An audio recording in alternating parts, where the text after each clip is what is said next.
Di bawah sinar matahari pagi yang hangat, Cici si anak ayam yang mungil dan lincah berlari-lari riang. Bulunya yang kuning cerah berkilau saat ia melompat-lompat di antara rerumputan. Tak jauh di belakangnya, Prabu, seekor anak harimau dengan belang oranye dan hitam, mengikutinya dengan lengka-lengka besar yang penuh semangat. Mereka saling berkejaran. Tawa riang Cici berpadu dengan auman kecil Prabu, menciptakan melodi persahabatan yang unik di tengah keheningan hutan. Petualangan mereka hari itu dimulai dengan sebuah tantangan kecil. Cici melihat setangkai bunga ungu yang cantik tumbuh tinggi di atas sebuah dahan. Dengan sekuat tenaga, ia mengepakkan sayap kecilnya, mencoba meraih bunga itu, namun usahanya sia-sia. Melihat sahabatnya kesulitan, Prabu mendekat dengan lembut. Ia menundukkan kepalanya, membiarkan Cici naik ke atasnya. Dengan hati-hati, Prabu mengangkat Cici hingga ia bisa memetik bunga impiannya.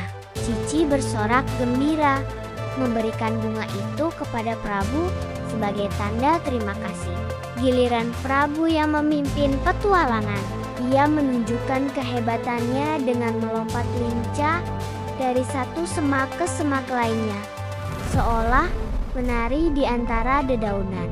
Cici dengan langkah-langkah kecilnya yang cepat berusaha mengekori Prabu. Terkikik setiap kali sahabatnya itu melakukan lompatan yang mengagumkan. Perjalanan mereka membawa keduanya ke sebuah tempat tersembunyi. Sebuah air terjun kecil yang airnya jernih berkilauan. Mereka minum bersama dari aliran air yang segar, saling memercikan air dengan main-main, hingga suara tawa mereka menggema di seluruh penjuru hutan. Setelah puas bermain di hutan, Prabu menatap Cakrawala dengan mata berbinar. Ia berbisik pada Cici, "Bagaimana kalau kita mencari tempat baru yang lebih seru, Cici?"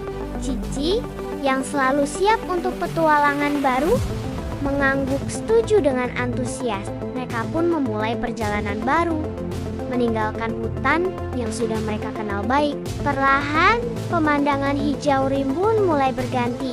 Pepohonan besar mulai jarang, dan tanah yang mereka pijak berubah menjadi jalur berpasir yang lembut.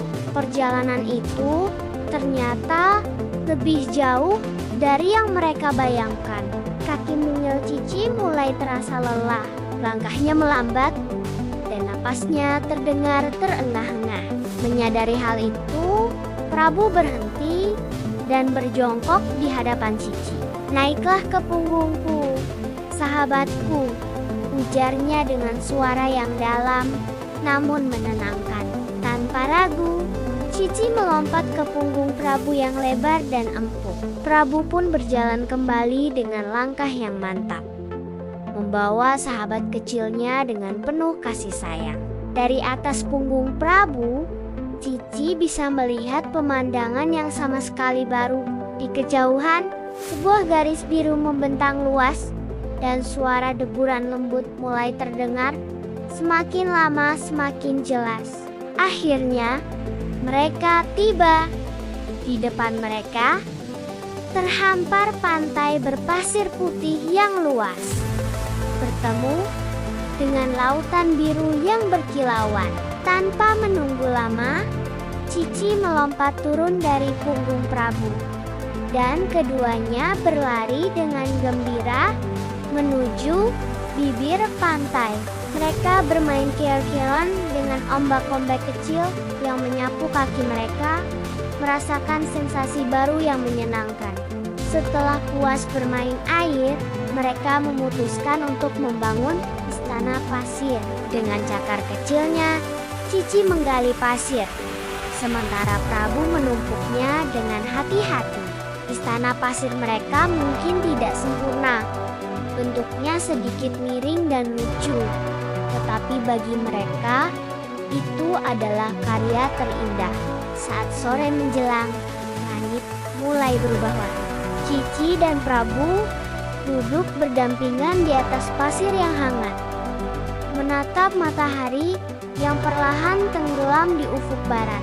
Semburat warna oranye, merah muda, dan ungu melukis langit dengan begitu indahnya.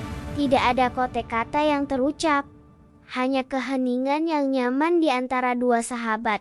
Mereka menikmati momen tenang itu, hati mereka dipenuhi rasa syukur atas petualangan hari itu dan persahabatan yang mereka miliki.